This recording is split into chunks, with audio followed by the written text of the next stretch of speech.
gi dañ koy door ak accident bu am bik ci diggante Kër Socé ak Kavil nekk ca Kaolack ñett nit ñàkk nañ ci seen bakken benn woto particulier ak benn 7 place ñoom bëkkante leeral ak Ibrahima Diame. ay bakkan rotati ci yoon yi ñetti doomu aadama ñoo faatu ci tali bi niki démb si guddi ci yoonu Kër Madiabel bi diggante Kër Socé ak Kavil ñu sukkandikoo ci sunu xibaar benn auto particulier moo bëggoon dépassé benn moto daal di dajeek benn auto 7 places choc bi nag daal di def ci saasi ñetti doomu aadama yu ci ñàkk seen bakkan juróom-ñaar yi jëlee ci ay gaañu-gaañu juróom-benn yi sax nekk ci situation bu doy waar ñi nga xam ne nag ñoom ñoo ñàkk seen bakkan bokk na ci ki doon dawal 7 place bi ak benn soxna su nga xamante ne yoroon na doomam toogoon ci kanamu oto boobule gendarmerie nag daal dina fay teew pour def l'enquête bi ngir leeral dëgg-dëgg lan moo waral l'accident bi de jamono jooju de ñii di waa sapeur pompier bu 31e compagnie d'incendie et de secours ñu ngi daal di rawale ci saa si ñu ci jëlee ay gaañu-gaañu ci hôpital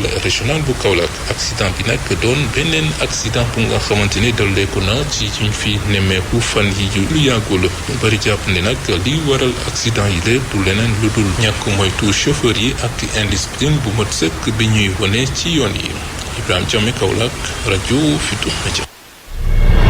ak RFM kumpa jeex na. ñaari minutes moo tegu ci 8h way ci xibaar yi wax ci doxub ñaxtu bi nga xam te ne askanu Duga daañu ko amal tey jii ci suba gi doxub ñaxtu boobu nag li ko waral mooy ñoom nag dañoo lànk te carré ne nag dafa am lu toll ci juróom-ñaar fukki hectares ñaar yoo xam te ne société bi di yëngu ci wàllum tabax di Pikok da ko bëgg a nangu ci ñoom te nee nañ nag loolu duñ ko seetaan ay waxtaan sax diggante ñaari wàll yi amoon na fan yéen ñu weesu ci njiitalu gouverneur bu Dakar waaye nag déggoo amu ci ba nekk nag ñaari wàll yi ku nekk fa nga ŋànkoon ba léegi fa nga ŋànk wax ci coupure courant bi nga xam te ne nemmeeku nañ ko ci stade Lat Dior bu Thiès démb jamono joo xam te ne nag ñu ngi doon amal match xaritoo diggante Sénégal ak Zambie di coupure bu xaw a yàgg ñi nga xam te ne waa Sénégal indi ci leeral nee nañu nag li ko waral mooy nag groupe électrogène moo amoon problème waaye nag lépp daañu ko seetu ngir xam dan moo waral coupure boobule dañ ciy déglu ki nga xam te ne moom lañ dénk wàllum exploitation ak achat ci Sénélec Idrissa Traoré ci jokkoom ak Ndeye Mbour Sembène. diggante Sénégal ak Zambie am nañ benn coupure de courant donc li ko waral c'est que su amee ay événements yu toll nii wala ay match football Sénélec dafa am ay groupe électrogène yu muy jël ñoom ñooy alimenter stade bi léegi groupe yooyu su doxulee réseau Sénélec bi moom mooy ñëw en secours léegi li xew mooy mi-temps bi ñu eggee ci mi-temps bi dafa am benn panne bi ñu enregistré ci groupe yi léegi panne boobu bu mu ñëwee dafa fekk ne dañu doon dugal carburant léegi actuellement ingénieur u Sénélec yi ñu ngi xool lu tax ñu am dog-dog bi 30 secondes après incident bi bi mu amee panne bi moins de 1 minute reprendre nañ alimentation stade bi pour que stade bi mën amaat courant donc parce que équipe Sénélec yi ñu ngi woon sur place match yi dañuy yàgg di ko préparer jëloon nañ disposition ñu waroon jël ñëpp léegi équipe yi bu ñu remettre courant bi stade bi amoon na courant 1 minute après panne bi waaye soo xoolee projecteur bi dañoo spécifique donc dafa am benn temps bu ñu war a jël balaa courant bi di ñëwaat ci projecteur bi loolu moo tax mu jël quelques minutes waaye li ñu mën wax mooy groupe yi ñu utiliser pour alimenter stade Lat Dior bi même groupe yi la ñu utiliser woon ci Dakar Médina Gounass bi donc recherche yaa ngi en cours pour que ingénieurs yi mën xool lu tax ñu am dog-dog boobu nga xam ne duré na environ moins de 1 minute. mu nekkoon Idrissa Traoré di directeur exploitation ak achat bu Sénégal doon ni leeral ci coupure courant boobu ñu nemmeeku démb ci stade Lat Dior bu Thiès jamono ji doon amal match xarito diggante Sénégal ak Zambie wax ci coow la am ca Ngoye di dëkk bu nekk ca diwaanu Diourbel coow am fa kon diggante ki nga xam te ne mooy préfet ba ak askan moo sax bëggoon a amal ab doxub ñaxtu kon nañ namoon ngir ñaawlu ak waa teg na muy doxal ak ñoom ak sàkk mu daal leen di amal mujjantal ga nag kon préfet ñu ne nag préfet daf mujj dellu gannaaw ci dogal bi mu jëloon jàmmaarloo préfet bi nag jàmmaarloo rek la doon bañ waaye li wér te wóor moo di dellu gannaaw ci dogal yi nga xam te ne jëm nañ ko te ñëpp war a sàmmonteeg li yoon tëral Ibrahima Fall préfet bu Diourbel ci micro Babacar Diouf. mais bi ñu demee ci beneen quartier bi si la am jafe-jafe ba ñu xool ne mën a dem commandant compagnie bi nga xam ne moo yoroon opération yi xalaat ne pour mu am ay xët-xët jaru ko mu wax Aquatech delluwaat leen Diourbel woo ma téléphone aussi yëgal ma ko ma bàyyi sama liggéey dem fekki leen ba may demit man kese ma ànd ma benn takk der fekk leen sur place gis ndëgg la am nay mag yu ci ne mais lu ci bari ay xale lañ jiital mais ay élèves di si wax peut-être dëgg la ne Aquatech soxlaatuñ ko mais bu ñu ñëwee aussi ñu xool situation bi waxtaan maa commandant comme ñu gis ne non seulement ay xale ñoo ci ne di ay élèves ñaareel ba aussi soo fi dóoree ay lacrymogène ak ñax mi tàkk-tàkk mun na am te du ko jar fi la ñu wax léegi Aquatech effectivement nañ arrêté coupure individuelle waaye nag su subaa ñu réparer tuyau bi maintenir les coupes quand même collectives donc loolu ci loolu nag def nañ ko mu dellu si ñibbi sama bureau ñu toogaat tout aussi gendarmerie replier benn xat-xat amu ca kon su ma déggaatee loolu nag peut-être jaaxle lañ si am rek waaye quand même nii la demee li si des nag mooy incha allah dinañ continuer yebalaat Aquatech ñu defar tuyau bi nga xam ne moom lañ toj parce que loolu fi mu ne ni moo fa des pour su ko defee ñu taalaat dëkk yi nga xam ne nanga nañoo fay ña ngay am ndox ba heure bu koo xam ne ñoo nga fayoo tamit ñu xam ne loolu mooy aussi parce que dëkk bi yoon lañ ne mënoo ne dinaa naan kenn du ma coupé te du ma fay donc loolu mu nekkoon Ibrahima Fall di préfet bu Diourbel askanu ñibbi ñoom jamono ji seen i jafe-jafe ci wàllum faju saafarawu na ndaxte am nañu appareil échographie di loo xamante ne tumuranke woon na fa waraloon nag ba jigéen ñi dañu daan dem ba Kaffrine ngir mën a def ay échographie boobu ñu am nag benn député bu dëkk ca gox ba moo leen ko daal di may Oumar Ndiaye. baagante ak jànkonteeg ak ay jafe-jafe la askanu ñi bi doon jànkonteel ngir jote ci am faj district bu Kaffrine waaye nag mel ni jamono ji loolu tegeeku na gannaaw bu ñu amee ab appareil échographie buy taxawu jigéen ñi Awa Gueye di kenn ci ñoom. poste santé bi moom jafe-jafe yi jigéen ñi dundoon nañ jafe-jafe yu méttee métti da nga masaan gis jigéen tollu diggante soo demee hôpital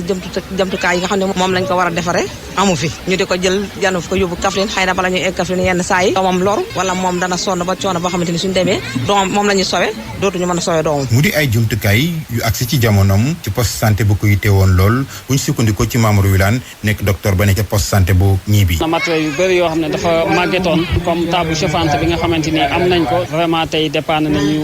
bu baax a baax a baax laal hospitalisation mais tam lii électrique mais table chauffante bi nga xamante ni dernière génération bi hôpital bu bees bi am Kaffrine moom lañ ñu offrir. loolu mi ngi amee ci taxawaayu député ba ne ca gox ba mu tofte ci nag ñetti téeméeri talibaan yoo xam ne daf ko jagleel école yu ndaw yi ne ci gox ba Ami Ndiaye. tabax nañ ay toilettes ci ay école wàcce nañ fa courant ci ay école xëcc nañ ndox bi ne mu dem ci ay école échographie aussi am nañ ko ñetti téeméeri table banc buñ ko xaymaa mi ngi toll ci fukki millions ak ñaar. xew-xew bu nu mel mi ngi amee woon ci teewaayu kilifa gi ngànk wàllu njàng mi ci département bi ak nattangom bi ko yore ci région bi ci kanamu sous préfet bu arrondissement bu Ñibi kilifa yu nag di sàkku nag ci ay ñooñam ñu topp ay tànkam Ñibi Omar Ndiaye RFM. Omar Ndiaye des ci wàllum wér-gu-yaram wax ci ñàkk bi ngir xeex coronavirus ñàkk bi di AstraZeneca ñuy defoon nag ñàkk bu njëkk war a ko tolloon ci laaj bi nag dine ndax noppi nañ ngir def ko ñenn ñi nag ne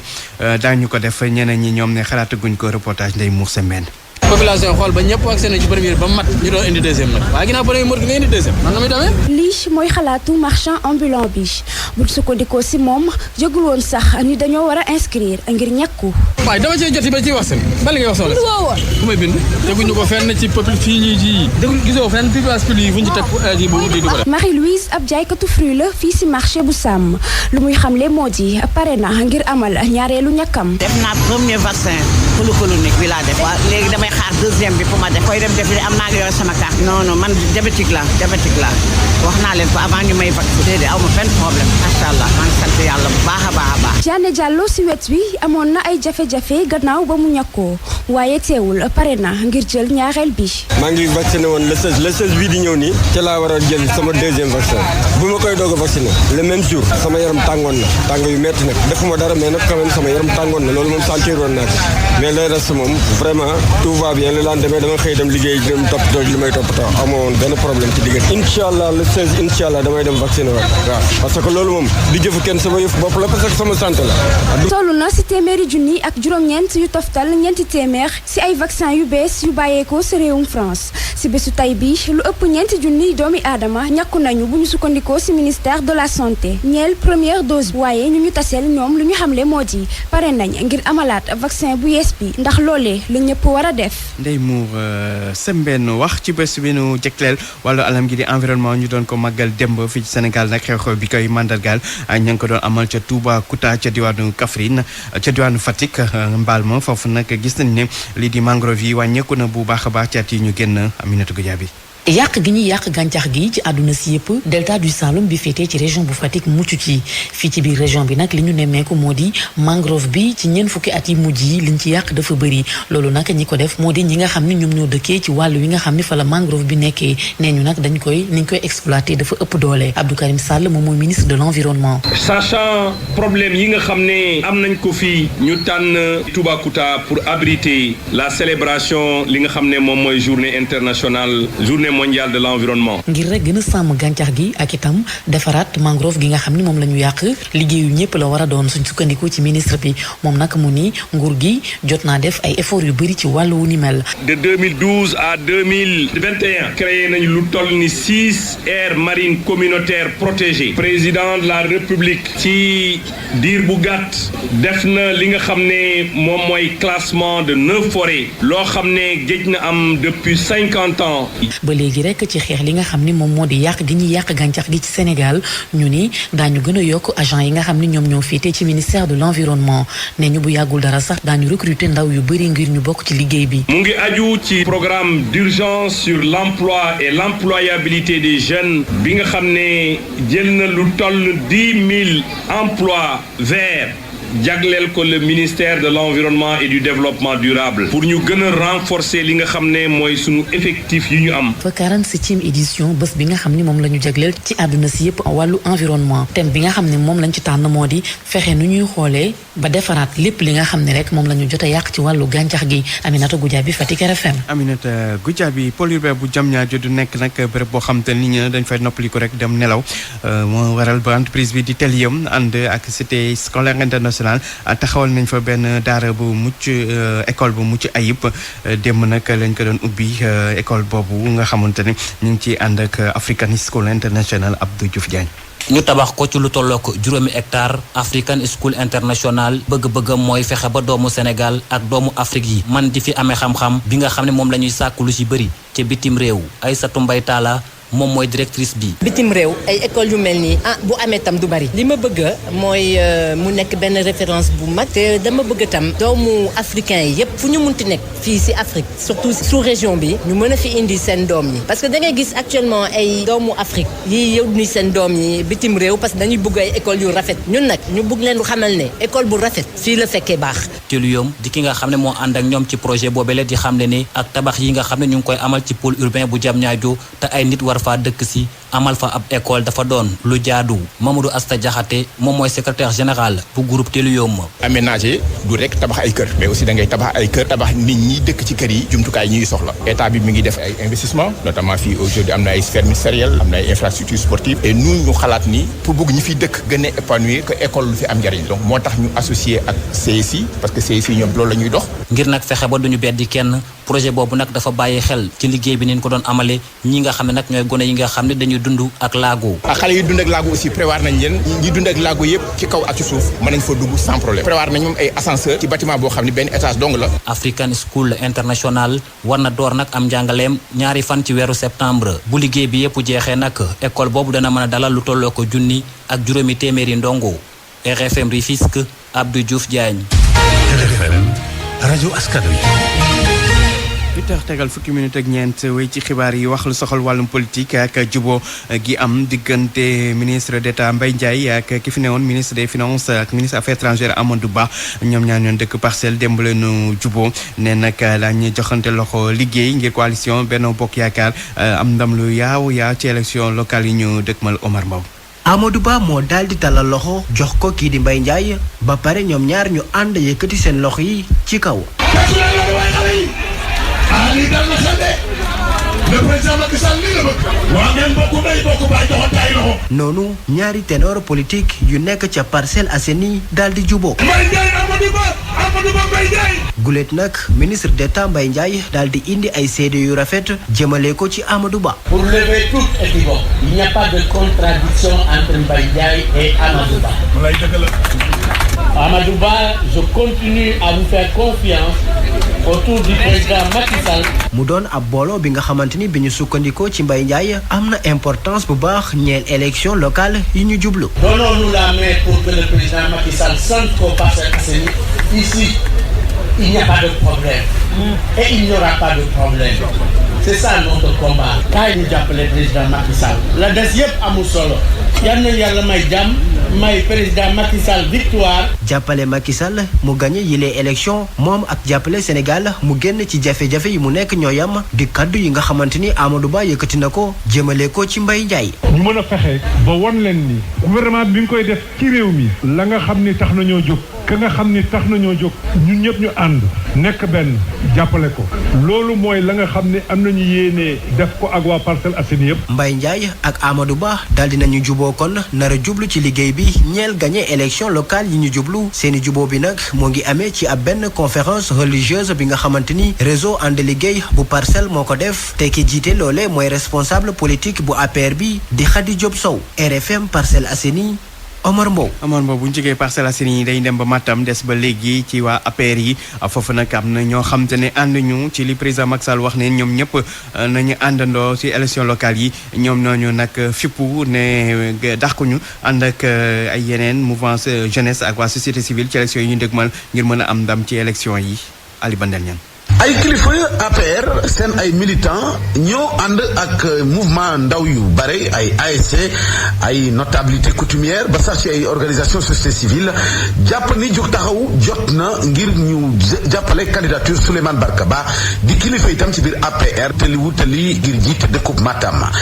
moo ne sax nag fan yi ñu génn rek njiitalu coalition présidentielle bi yëkkati woon na ay kaddu di àddu jëmale ci anam bi mu nar a tabbee mbëri Benno Bokk Yaakaar war a fal waaye mel na ni góor ak jigéen yi ndaw yi ci gën a bëri far ci diwaanu Matam ñoom jël nañu dogal ni ak nu mu munte demee dañuy porter candidature Souleymane Barka Ba Samba Ndiaye Sow la ñu dénk seen kàddu li ci indi ay firnde. ku gestu ci histoire du Sénégal Matam amul benn gouvernement bu mës a am ci histoire politique Sénégal te Matam amul DG te Matam amul ministre du diplôme yi moo manqué mais reconnaissance boobu la moo tax mu manqué c'est que qui portait la bannière de la commune de Matam moom moo représenté wul dignement Matam moom moo jooyul lu mu war a jooyee problème mu Matam fi mu ko war a jooyee peut-être que moom lu mu am doy na mais Matam ñun doyuñu di lu mu defal parti bi yépp ak gis nañu élection présidentielle yi passé ñu frustré woon ñu bëri Souleymane Barka Ba moo tax ñu wotal parti bi loolu xam nañ ko ñoom mais booba tey audience sax mënu ko am ak président de la république booba tey ñu écarté ko teg ko fële moo Matam doomu Matam amul benn bunte bu ñuy fëgg mu jàll financement yi ñu def finance sax du àgg biir Matam ba ke demoo Ndiaye gis nañ fi ay artisans imagine les artisans di ñaxtu seen financement anañu ana Jakarta maa ni ana seen financement léegi Matam kan moo war a défendre doléance u Matam kan maintenant yàlla moo ñu joxaat chance indi ñu 2022 maintenant on va changer la donne c'est simple kenn duñu imposer benn candidat que la candidature de Souleymane Barka Ba elle est non négociable kanaa kon ngir wone détermination bi ñu amee moo tax ba àndandoo yi Jules Baye yi moo teewee assemblée générale bi ñu doon amal mu nekkoon seen naataango Ali Bandel ñaa fi ci doonu Matam pour RFM. RFM bitim réew. xibaaru bitim réew dañ koy door ak Burkina Faso foofu nag lu jege téeméer nit ak ñeent fukk ñoo faatu ci cong goo xam te ne nee nañu ay terroristes ñoo ko def cong googu nag am guddik àjjuma jàpp samedi ci benn dëkk bu nekk ci bët gànnaar réew mi cong googu nag nekk gën a metti gën a ëpp lu mu faati bakkeen foofu ci Burkina Faso depuis atum 2015 tax sax ba président bu Burkina Faso Marc Kaboré jël dogal daal di amal dëjoo ñetti fan foofu ci réew ma lu ko dalee démb ci samedi ji. Nigéria Twitter ba léegi nag ñu ngi suspendre li ko dogal boobu nag président ba di Muhammadu Buhari moo ko xam ne ci tweet bu mu def Twitter nag ñu kilifa yi Nigéria yi gis bokk nañ ci ñu xambutaal bi gannaaw fitna yi amoon ñeel policiers yi ci octobre bi ñu weesu ndaxte gis ñoo taxoon nit ñi génnoon doon manifester ngir ñaawlu doxalinu waa police foofu la ci réewum Nigéria.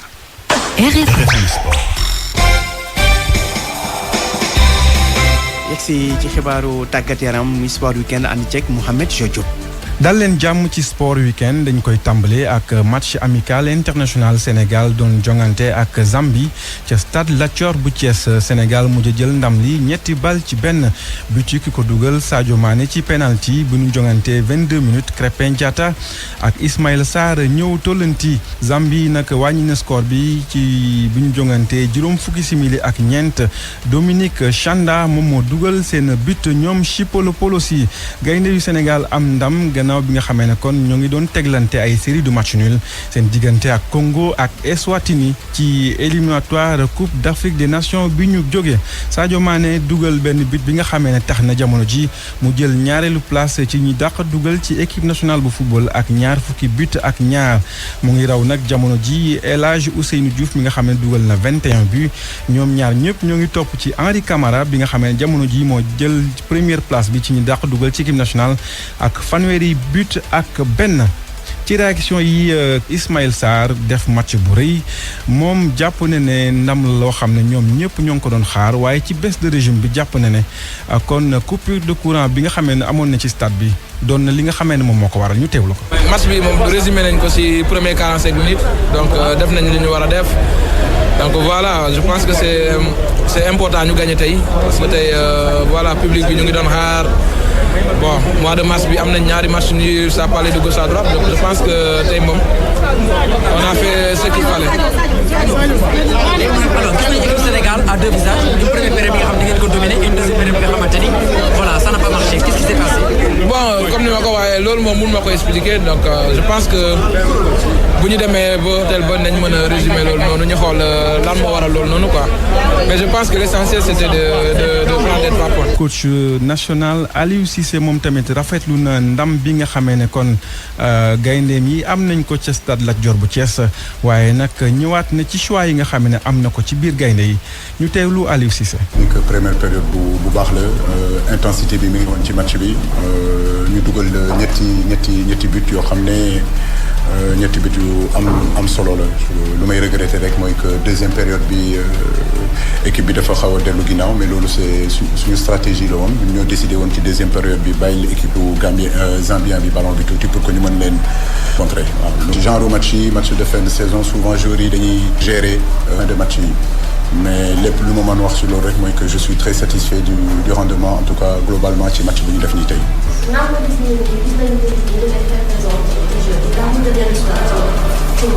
waaw Nampalis xale boo xam ne la xale bu am expérience la poste boobu muy poste sentinelle mën naa wax ni que bi ma ñëwee ba léegi poste boo xam ne la beaucoup de joueurs am na joueurs yu bëri yoo xam ne jaar nañ fa Papa Aliou Ndiaye jaar na fa Idrissa Gana Gueye Alfred Ndiaye moo dem lu mu tudd fële Qatar poste boo xam ne la c'est vrai que essayé naa si joueurs yu bëri mais tey Nampalis le fait que mu ñëw indi nañu équilibre boobu indi nañu expérience boobu et surtout leader la boo xam ne dina replacer équipe bi dina replacer ñoom Sadio Mané replacer ñoom Krépin Diatta ci box bi je pense que joueur bu leader tactique la leader social la vraiment ci équipe bi je pense que équipe bu nekk soxla na joueur bu mel noonu tey le fait que mu ñëw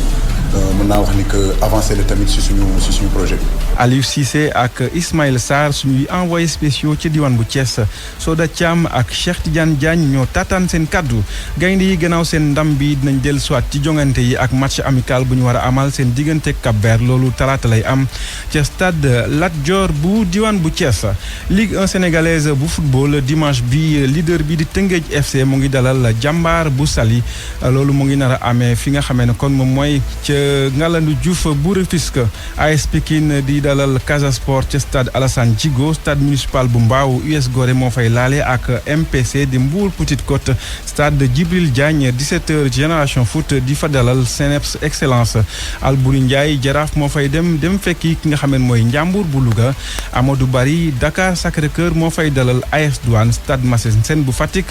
NGB moo fay fekki stade de Mbour Teungueth FC jamono ji moo nekk ci bopp raw gàddu gi ak 37 points fanweeri poñ ak juróom-ñaar AS Pikine moom moo ci tegu am fanweeri poñ ak juróom Génération Foot moo nekk ci ñetteelu place bi am fanweeri poñ ak benn ci suufu classement bi NGB ñaari tali am fukki poñ ak ñaar ak US Gorée jamono ji bu championnat bi yemoon fii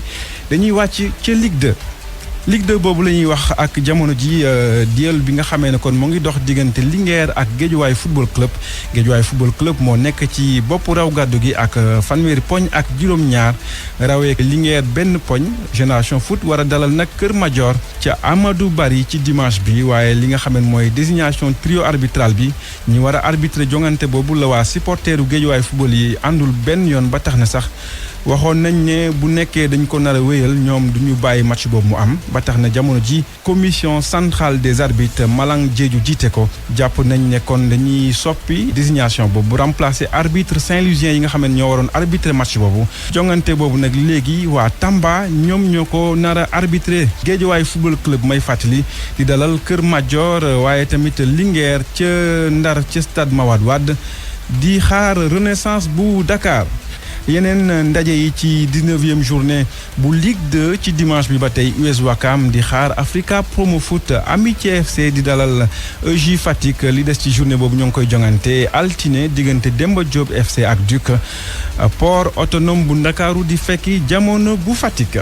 football ba tey ak visite de chantier bu président de ligue de football bu Diourbel Abdoulaye Fall demoon ca Bambey Diourbel ak Mbacké ci étape boobu bi diwaan bu Mbacké wax na ci li nga xamee ne mooy stade bu Mbacké bi nga xamee ne kon jamono ji liggéey yaa ngi wéy bu baax a baax wax na tamit ci bilan bi jàpp na ne lu positif la maanaam baax na Abdoulaye Fall ci micro suñu correspondant ci diwaan bu Mbacké Marema Diop. ñu xel dal na parce que gis nañ liggéey bi ni muy dana et li ci gën a dalal xel mooy matériel bi yëpp mu ngi sur place